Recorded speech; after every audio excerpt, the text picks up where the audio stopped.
Bago tayo tumungo sa tahanan ng Senyor Santo Niño, maganda sigurong makilala muna natin ang isang kongregasyon na nangangalaga at nangangasiwa sa dambana ng Santo Niño, pati na rin ang pagpapalaganap ng debosyon dito, hindi lang sa Cebu, kundi maging sa iba pang panig ng Pilipinas at ng mundo.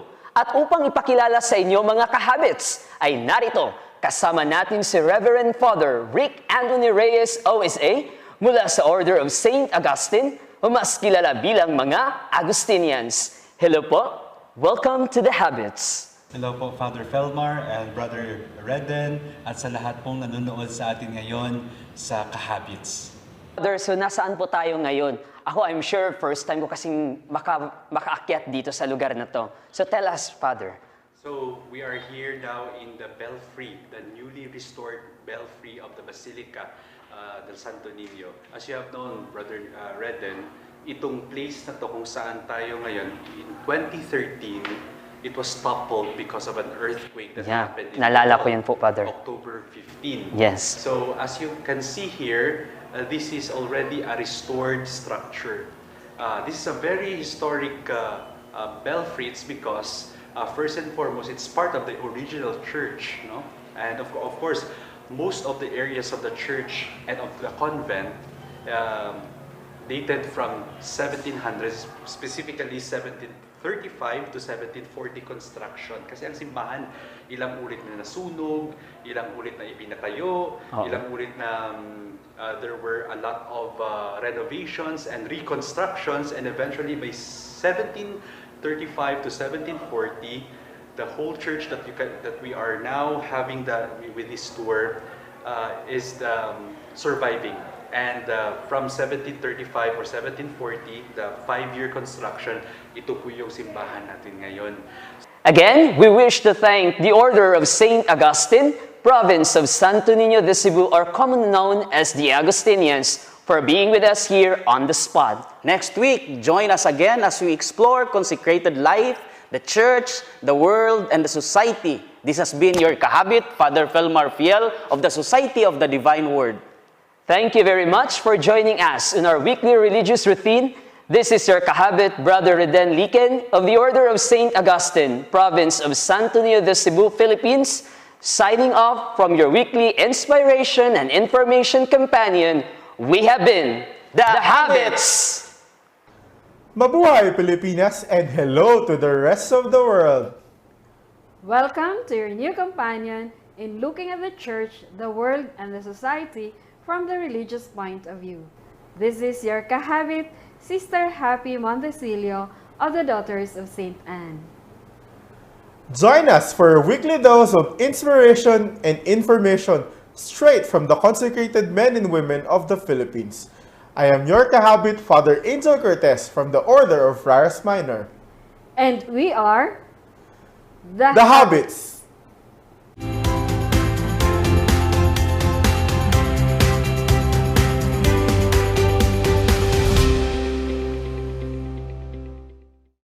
Welcome back to the Habits. Happy New Year!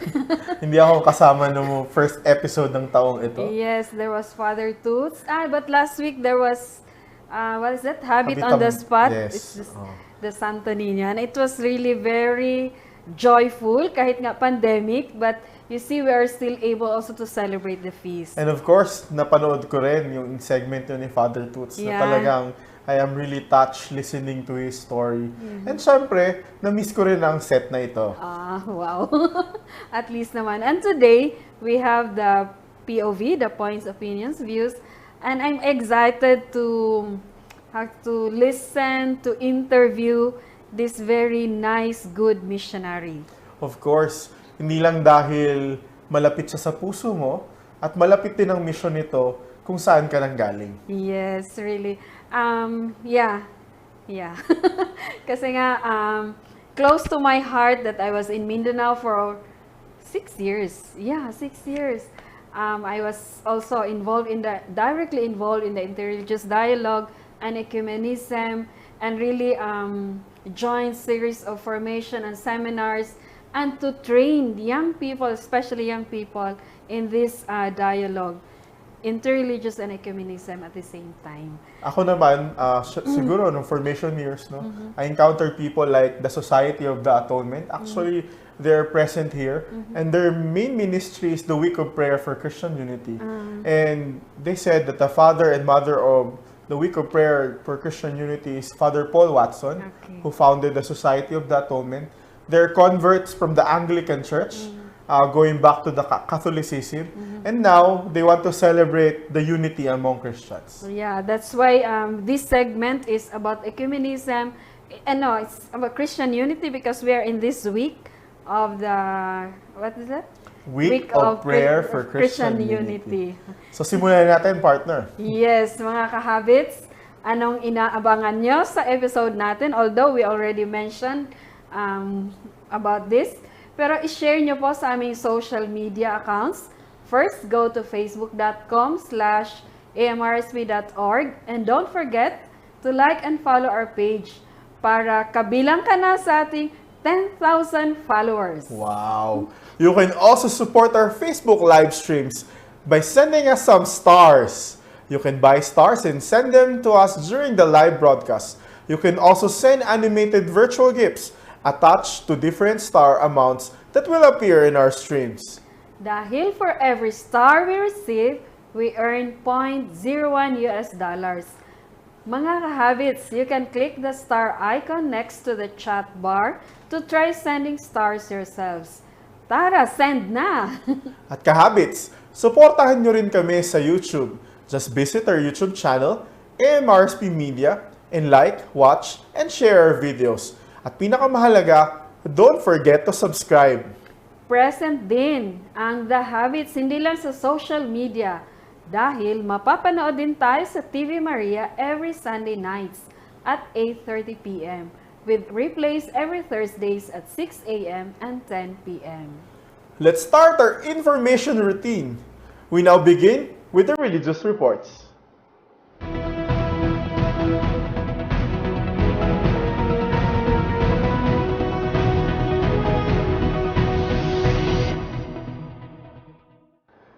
Leading our stories today on the religious reports, new superiors.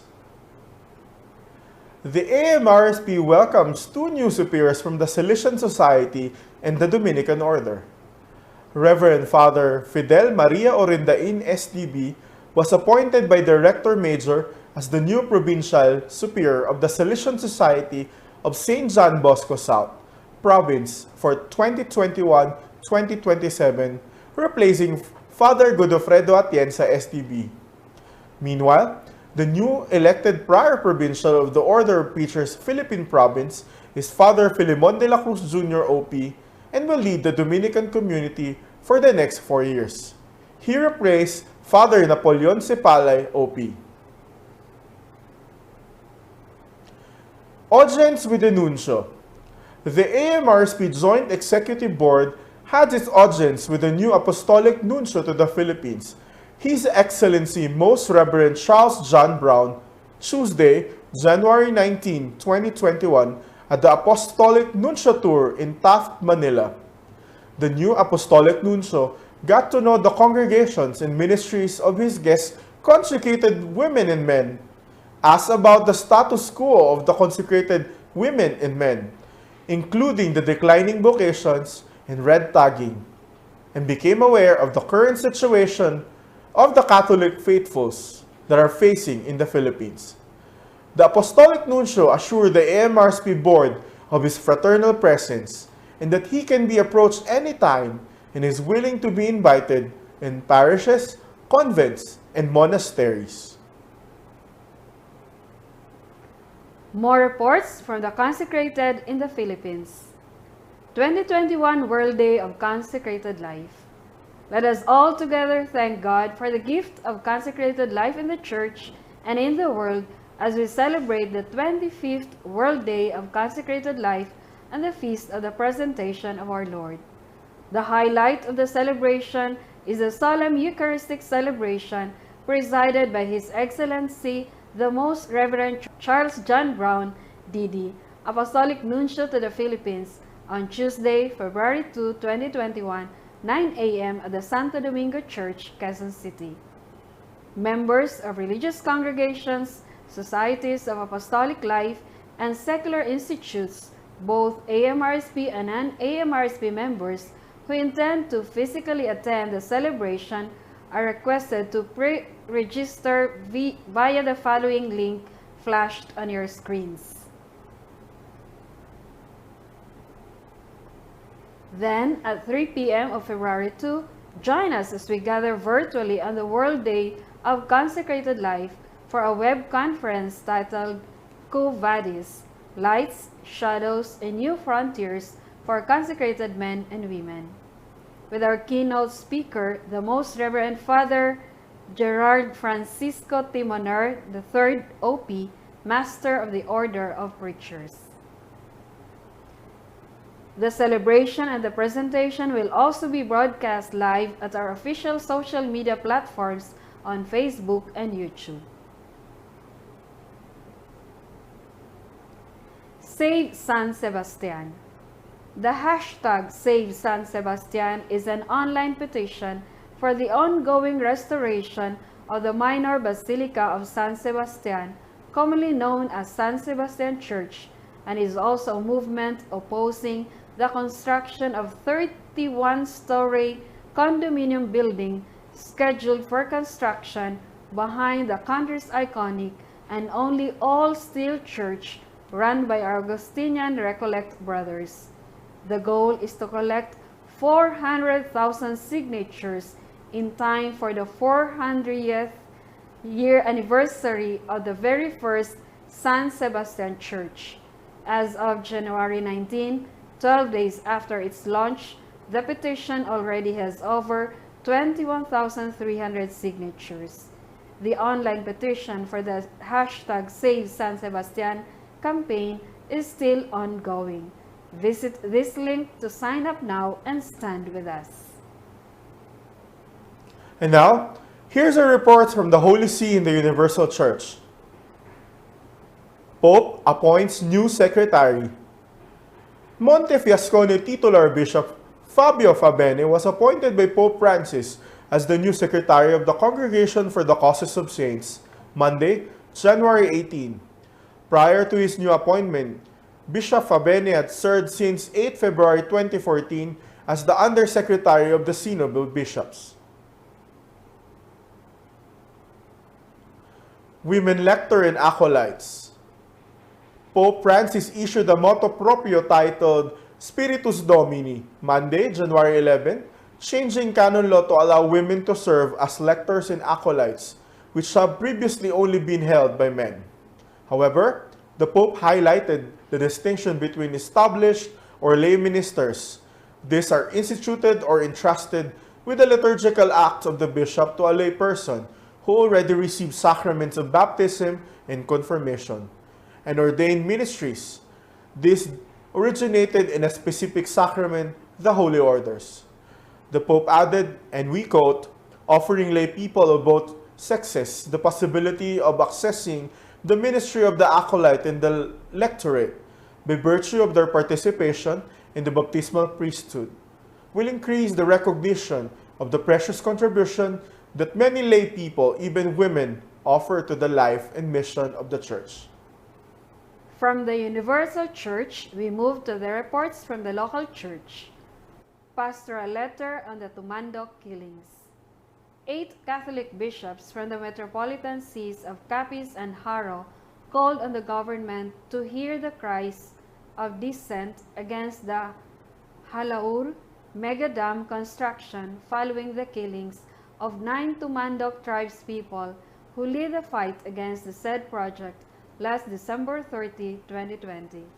In a pastoral letter that they issued Friday, January 15, they shared the grief of the families of those who were killed and arrested, condemned the atrocities, especially the killings of the Tumandoks in Capiz and Iloilo, and called for an independent investigation into the incident.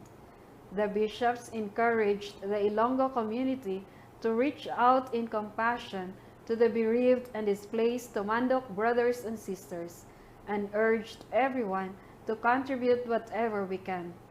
to stop the killings, respect the rights of people to live in peace, and stop the militarization of the IP communities. Archbishop Bacay's Pallium. The Metropolitan Archbishop of Tuguegarao, Most Reverend Ricardo Bacay Didi, received the sacred pallium from Nueva Segovia Archbishop Most Reverend Marlo Peralta Thursday, January 14, exactly a year after he is installed in the Tuguegarao Archdiocese. Fewer people attended the actual ceremony, including bishops of the suffragan dioceses, clergy, his family, religious, and invited guests, following strict health protocols. The sacred pallium, a woolen band blessed by Pope Francis, symbolizes unity with the Pope and responsibility to care for the flock. It also signifies his lifetime vocation as a Metropolitan Archbishop to preach and to sanctify, reminded Archbishop Peralta to the faithful in his homily. That's it for those of stories from the consecrated life, the church, and the world. Catch our next episode for more of The Religious Reports.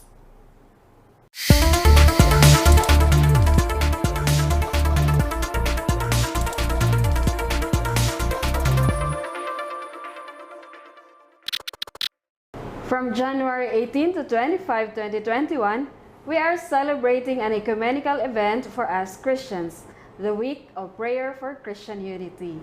And to help us understand and learn about Christian unity, we are honored to have a fellow consecrated who is a strong advocate of unity and dialogue. Now, let's hear his points, opinions, and views today in our episode entitled One for All for One, Christ. Let's welcome Father Sebastiano D'Ambra of the Pontifical Institute for Foreign Missions and the founder of the Silsila Dialogue Movement. Welcome, Father. Okay, thank you very much for the invitation, and all the best for the Major Superior Association. I was there during martial law and after martial law for 8 years, so I know well the dynamic and the spirit. So I hope the Major Superior will be still a leading group in the church in the Philippines. We are trying to, Father. And it's very timely because we're celebrating the Golden Jubilee of the association, Father. So we are privileged that as part of the pioneering consecrated men and women who founded the association, you are with us in this year of the Golden Jubilee celebration.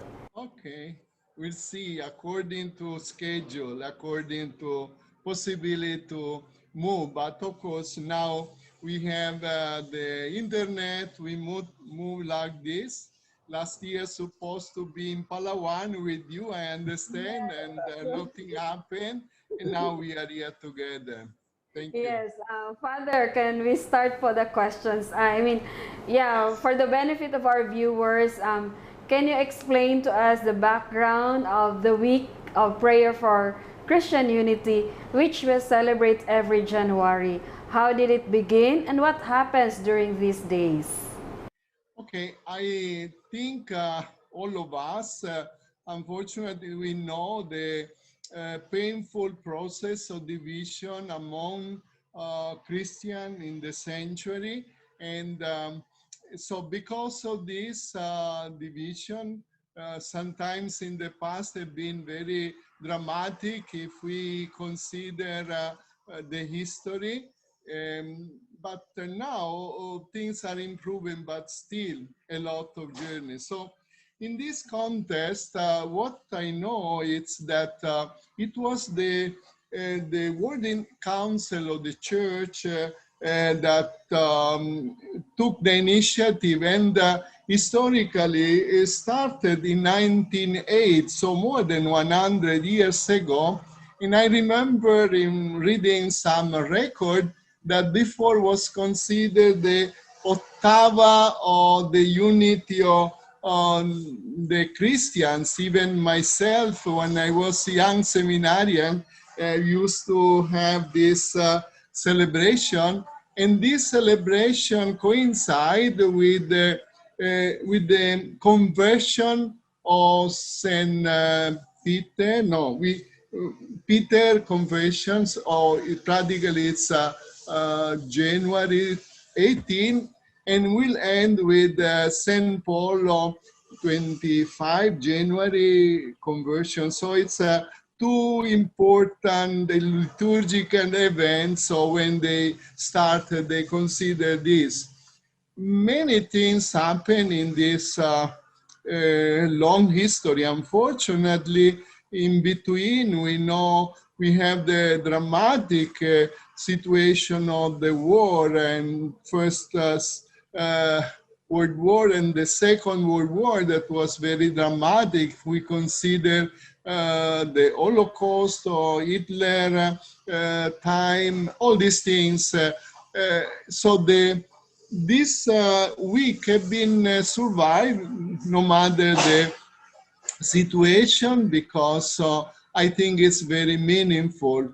And I believe this is important. Now, the position of the Catholic Church in this organization is observer of the World Council of the Churches, and the Catholic Church also joined to this special week, because we consider important, no? And this is the background. It's coming from the Catholic Church Yes. to be united with our brothers and sisters from other Christian Yeah, the denominations. initiative. And it has been more than 100 years, as you've mentioned, Father, that the first week, or the octave of prayer for Christian unity, was established. How was it help in furthering the goal of ecumenism among the different Christian churches? I think we can say in different countries the history is a little bit different.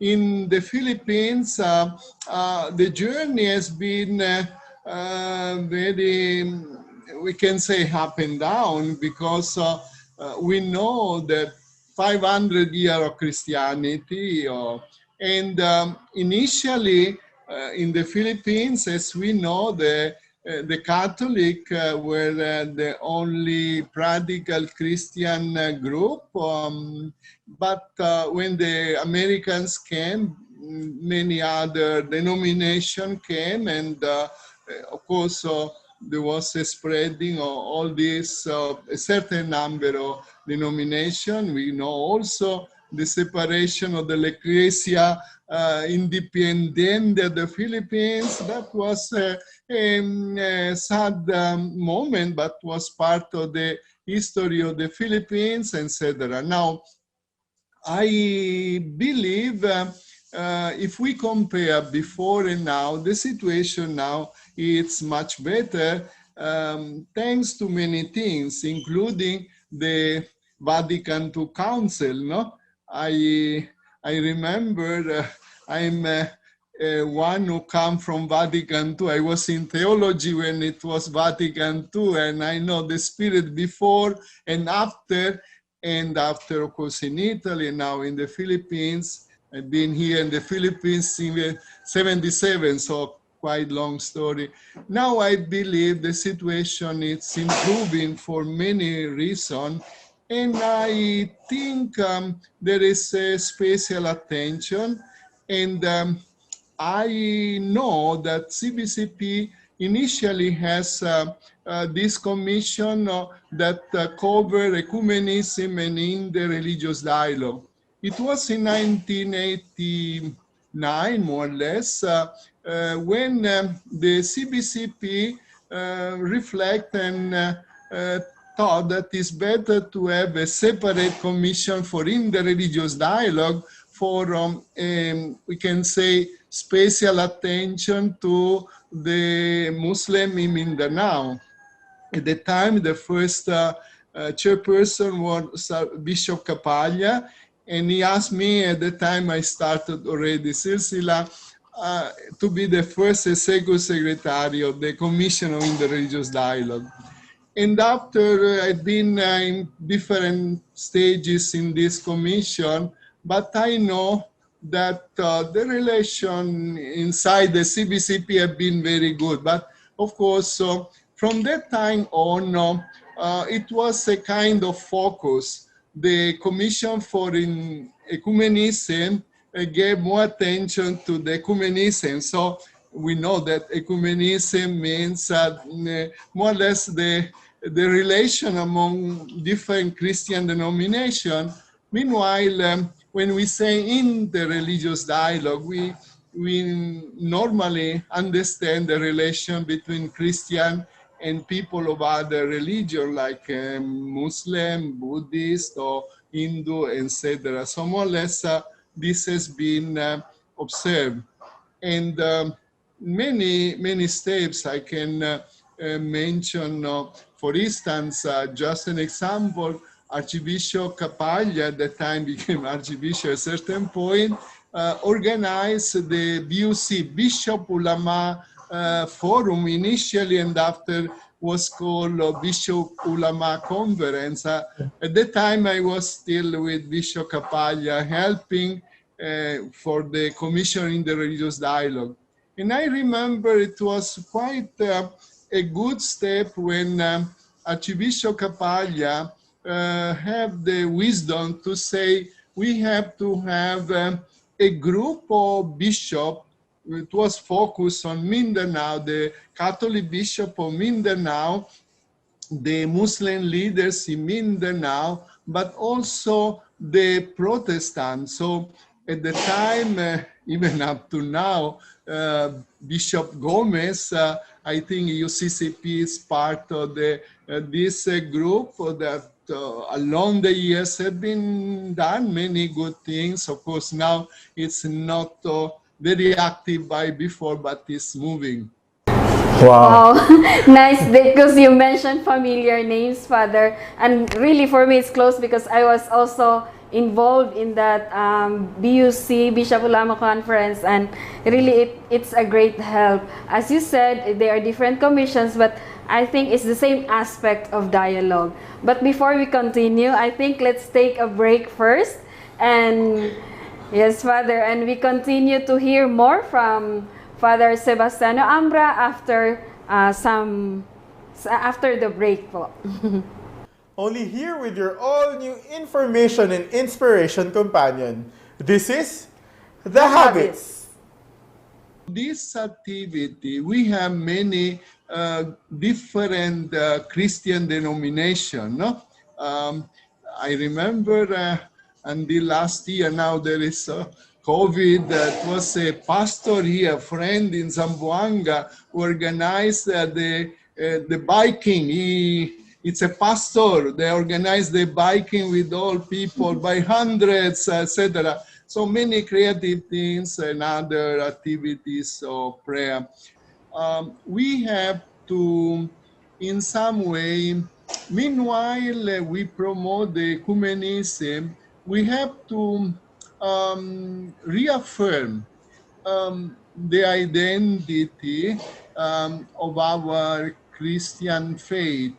I remember that in the Great Jubilee, the year 2000, at the time the Pope John Paul II promoted the Day of Pardon. And last year I was with the CBCP, I proposed something similar for this year, but unfortunately with the COVID and etc., so something will be done. So means as a Catholic, we supposed to recognize our mistakes in handling our communities.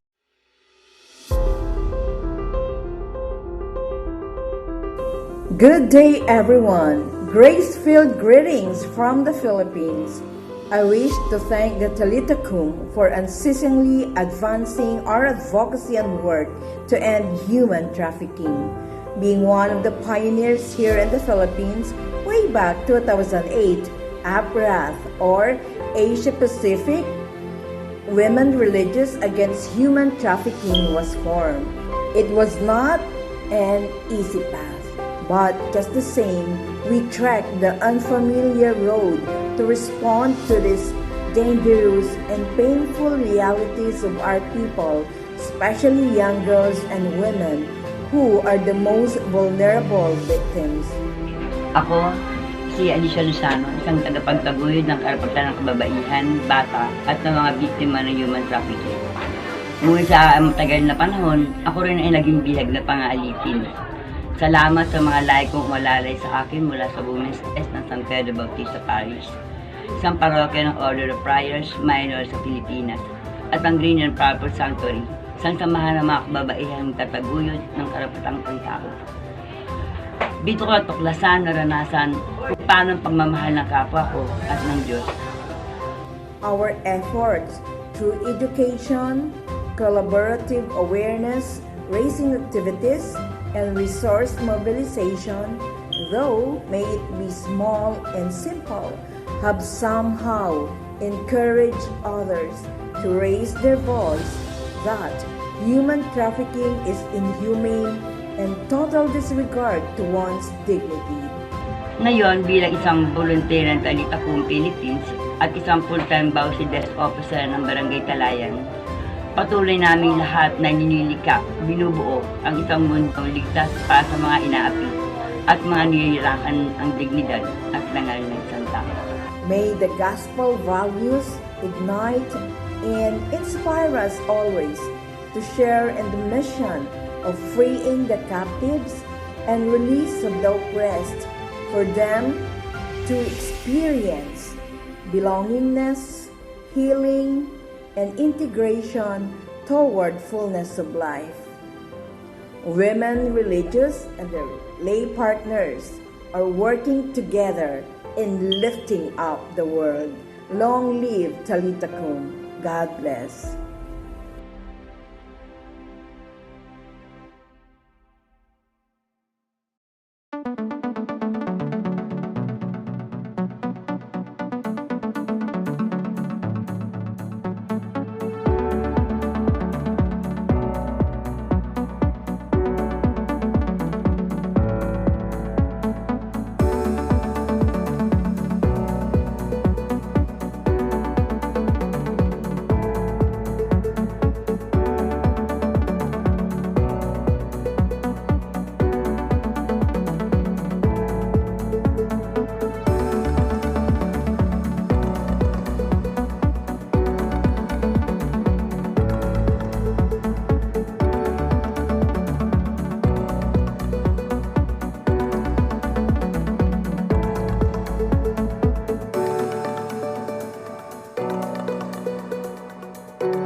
You're still here with us in The Habits at kasama pa rin natin si Father Sebastiano D'Ambra of the Pontifical Institute of Foreign Missions or PIME.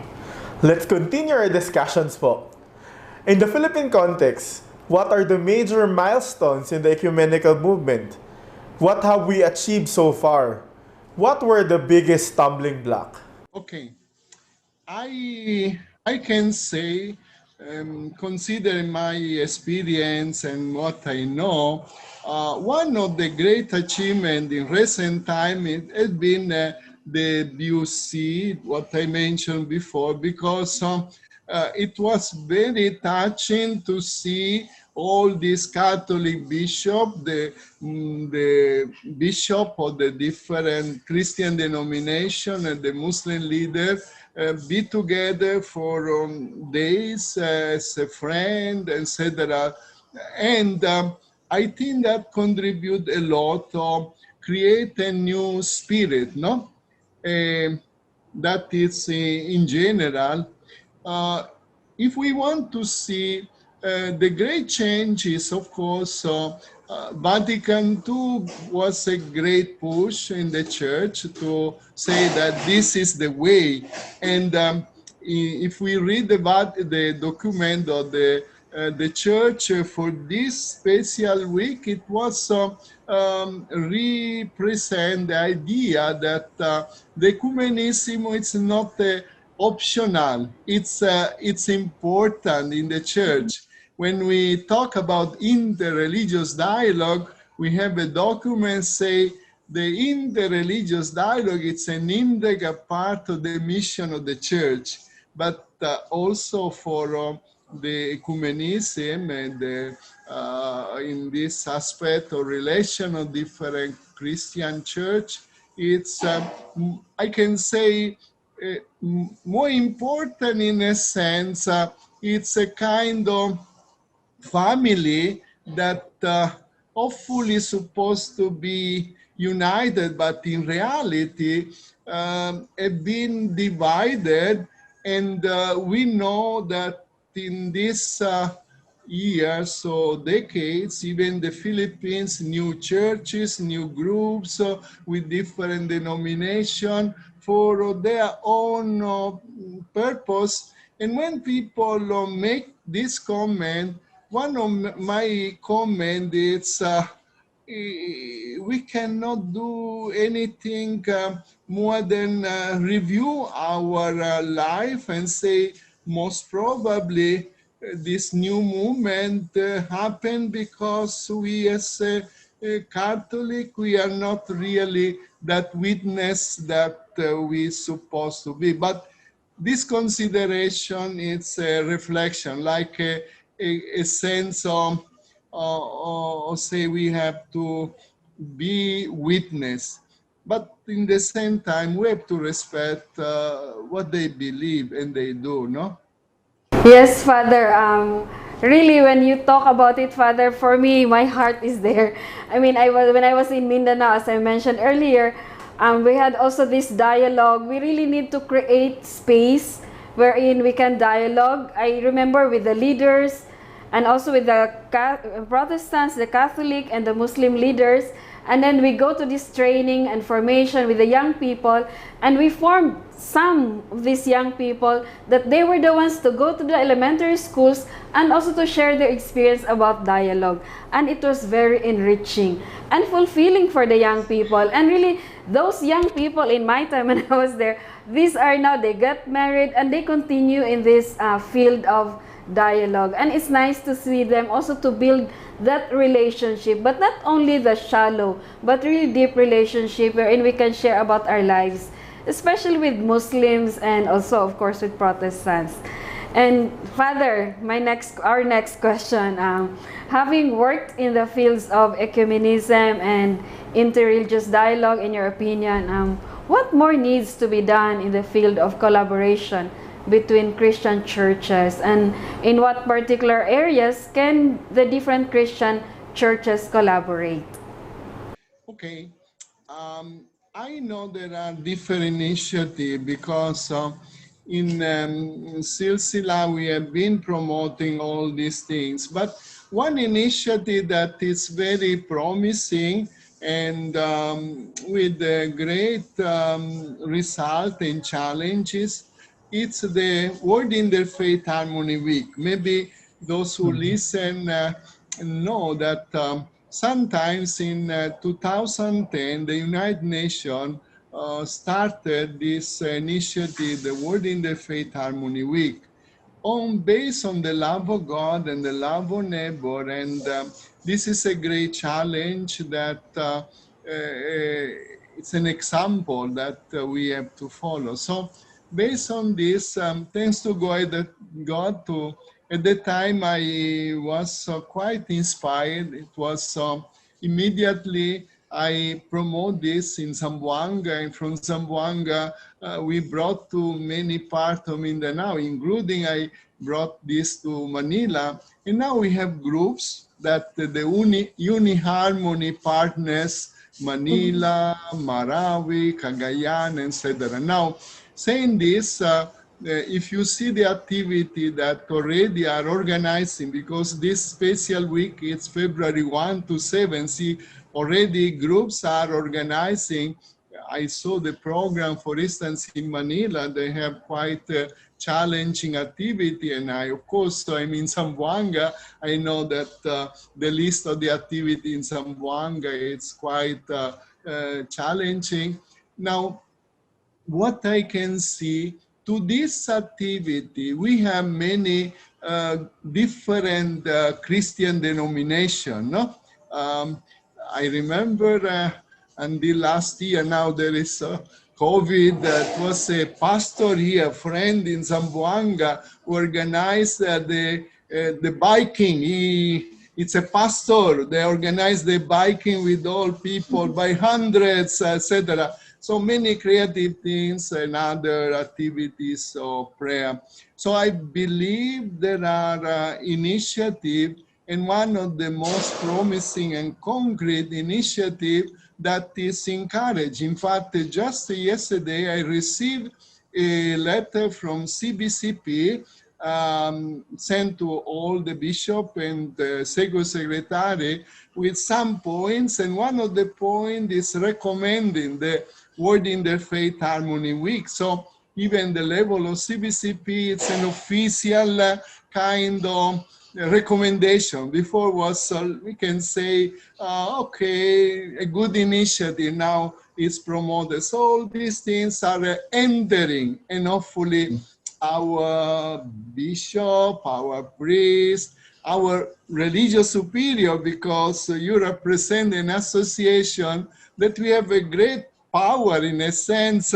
Many schools, university, and other institutions, so you can do all the best. Yes, Father. And it's really inspiring to listen to these initiatives, to know the initiatives, really to build or to create this dialogue. And indeed, because we are Christians, I mean, di ba? I mean, as Christians, we are also persons, we are also men and women of dialogue. And yes, Father, more and more, because we are consecrated men and women, so where can we as consecrated men and women work in order to help promote the work of ecumenism? I can challenge the religious superior. The first challenge is the religious community has to be more, I can say united. You are united, but sometimes it's like a different denomination, no? With the different school, a different interest, so probably starting from be a model of unity and collaboration, but that it's always for all of us. We can say the same thing in a family, in a community, but the major superior.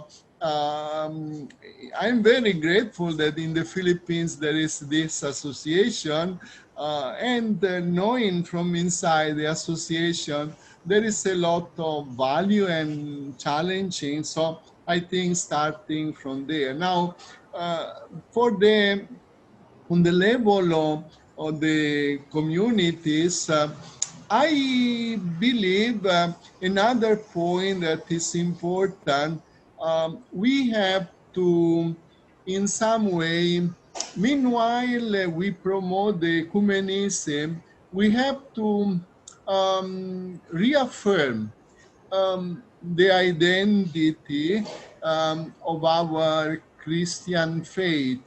I remember that in the Great Jubilee, the year 2000, at the time the Pope John Paul II promote the Day of Pardon. And last year I was with the CBCP, I proposed something similar for this year, but unfortunately with the COVID and etc., so something will be done. So means as a Catholic, we supposed to recognize our mistakes in handling our communities, and so I believe that the ecumenism, like in the religious dialogue, start from confessing our limitation and our mistake.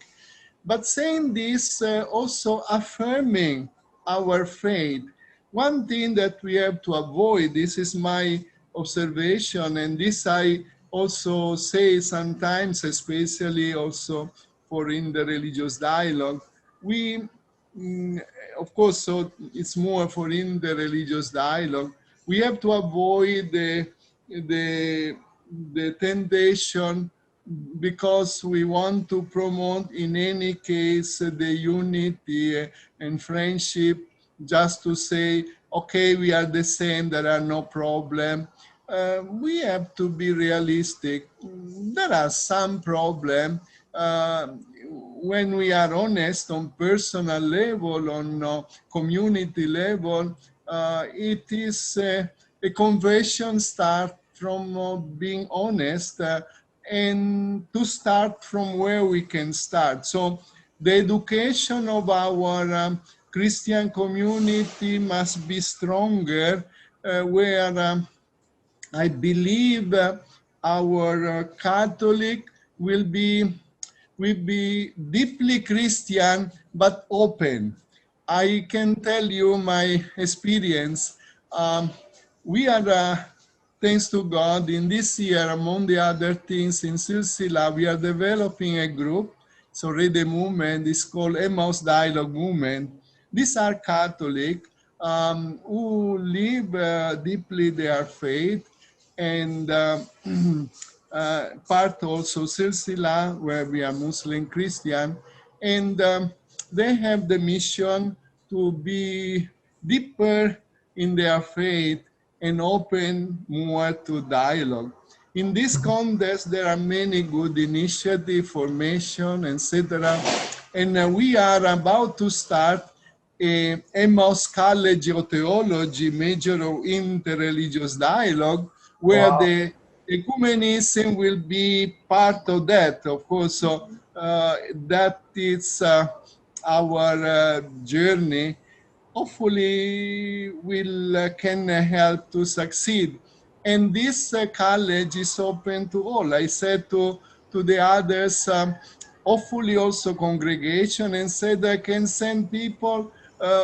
It's a ground for vocation, because in reality, we are not preparing for us, we prepare for the church. What is our desire is to prepare people open to dialogue, and after could be Franciscan or other community. Of course, I see Father there, I must be a Franciscan. We are very, very close to the Franciscan, but also to you, sister, I remember you personally, and all the other congregations. So there are many things can be done, and we have to do what we can do. That's a great news. You don't need to go to Rome to study interreligious dialogue. I know one of my confrere who's having difficulty to learn Arabic, Italian, and other language. Now it's in Mindanao, and it's near to our heart. And I heard a lot of things that the Silsila movement, now the MS movement are doing. And the news that Father said will be a great news for everybody who is really an advocate of interreligious dialogue. So Father, don't forget to send a letter to the major superiors, including the, how do you call that? The brochure and invitation. Once your plan will be realized, we are As we slowly gain momentum in the national celebrations of the 500 years of the arrival of Christianity in the Philippines, we hear also that our non-Catholic Christian sisters and brothers are also having their own ways of commemorating this milestone. From your point of view, how can this help enrich the ecumenical work in the Philippines? You mean other initiative? Yes. Okay, I know some initiative. I can mention some groups who are very active or different groups. I know that some of these groups are very active also in the Word in the Faith Harmony Week. They have skills, way of communication. They use well also media and all this. I can say uh, uh, what is Jesus said before, you leave them.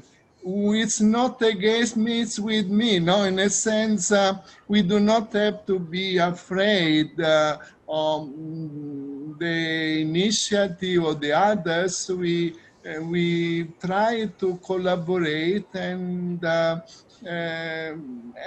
with that kind of sense of responsibility. And of course, I know that unfortunately in many dioceses still the education it's that kind of católico cerrado and no opening to other people. And I I admire the spirit of being committed, but Cerrado it's very dangerous because it's Cerrado and kasing-kasing, so in some way not only the mind and the heart is always open no matter who is the person in front of us, no? Okay. Wow, thank you, Father. Sarado ang kasing-kasing. How is it in No, Tagalog? open. Sarado Sana. ang puso. Sarado ang puso. El cuore è chiuso. Wow, thank you so much, Father. And it's really an enriching sharing. As you have said earlier, yeah, the commission is different. The commission in ecumenism and how do you go? Interreligious dialogue. But it's really the same aspect of dialogue that we need openness, we need understanding, and the mutual understanding and the respect is very important in this dialogue. And we are really blessed and fortunate that in our episode today, one of the founding consecrated men of the association is with us. And also in lieu of the 500 years, we pay tribute to our missionaries. Yes. And Father D'Ambra is a concrete realization that we are really blessed to have the missionaries coming from Italy, from Spain, and others to help us not only to grow in faith, but also in our ministries and skills. And it's really inspiring to hear Father Sebastiano. Sí. La ringrazio, Padre. Thank you so much, Father. Maraming salamat po. Daghang salamat. Give my regards to the other friends of the Major Superior. I think Yes, Father, some know me, and hopefully we can meet, because I had also a vested interest in some way, sometimes to meet and to share how to do more in the line of interreligious dialogue, ecumenism in communities. We can share more, but at this point we pray and we wish all the best. Yes, Father. Thank you. Maraming salamat po muli, Father Sebastiano D'Ambra of the Pontifical Institute for Foreign Missions and the founder of the Silsila Dialogue Movement. Thank you, Father. So, kahabit, Sister Happy, no? Pakaganda ng talakayan natin ngayon. Pero, meron ka bang nilulook forward as we enter the 5th centenary of Christianization, and napakayaman nung binahagi ni Father D'Ambra, no? And very challenging to all of us, consecrated men and women. Yeah, first of all, I look forward that this pandemic will end very soon. Parang, actually, every day we pray that Oratio Imperata, parang, Lord, kailan ba matatapos ang prayer na to? Na-memorize ko na nga eh. So, I really hope that. And of course, that we can celebrate as it should be celebrated, this 500 years of Christianity in the Philippines, at the same time, our 50 years Yes. as AMRSP. Imagine, 50 years na pala tayo. Yes. Ako naman parang, syempre, no, bukod sa talagang araw-araw tayo nagdadasal ng oratio and parata, no? Pero parang ako yung talagang kagyat na solusyon doon sa problema. Huwag na tayo magpaligoy-ligoy pa, no? Ang dami-dami ng talakayan sa bakuna at kung ano-ano pa. Dapat It's very talagang frustrating actually. unahin natin ang mga tao. Tinatanong nga nila ako, magpapabakuna ba ako? Binibiro ko pag galing China, hindi. Pero sa akin, unahin natin yung hindi kaya makabili ng bakuna. No? Pangalawa, yes, this year is really remarkable because we're celebrating the 500 years and 50 years as AMRSP. Pero more than that, we celebrate life to the fullest. Ang natutunan ko noong 2020 kung ano yung nandyan, pagyamanin natin. Dahil hindi natin alam, baka ngayong 2021 marami pang pasabog at sorpresa ang Diyos. Yeah. So we have to be ready for that. At the same time, we keep on hoping that everything will be well in this year. And I'm sure, natulad pa nating dalawa, marami ring natutunan ng iba pa nating mga kahabits. Kaya naman mga kahabits namin na nanonood ngayon, gusto rin po namin marinig ang inyong mga points, opinions, and views. So please let us know what you think mga kahabits. For comments or suggestions, i-message nyo kami via Facebook at facebook.com/amrsp.org, and while you're there sa aming page, like and follow na. Also, support our live streams on Facebook by sending us some stars. You can buy stars and send them to us during the live broadcasts. For every star we receive, we earn $0.01 US. Kaya, send some love, send some stars. At kahabits, don't forget to subscribe to our YouTube channel, AMRSP Media, where you can also catch our weekly broadcasts of the Holy Rosary and the Sunday Eucharist. Sama-sama tayo as we strive to reach 1,000 followers sa YouTube. Mapapanood nyo na rin ang The Habit sa TV Maria Free Channel every Sunday nights at 8:30 p.m. with replays every Thursday at 6 a.m. and 10 p.m. Kaya mga kahabits, let us stay connected. Again, we wish to thank Father Sebastiano D'Ambra, PIME, for his points, opinions, and views. Next week, join us again as we explore consecrated life, the church, the world, and the society. This has been your kahabit, Sister Happy Montecillo of the Daughters of St. Anne. Thank you very much for joining us on our weekly religious routine. This is your kahabit, Father Angel Cortez from the Order of Friars Minor, signing off from your weekly inspiration and information companion. We have been The Habits.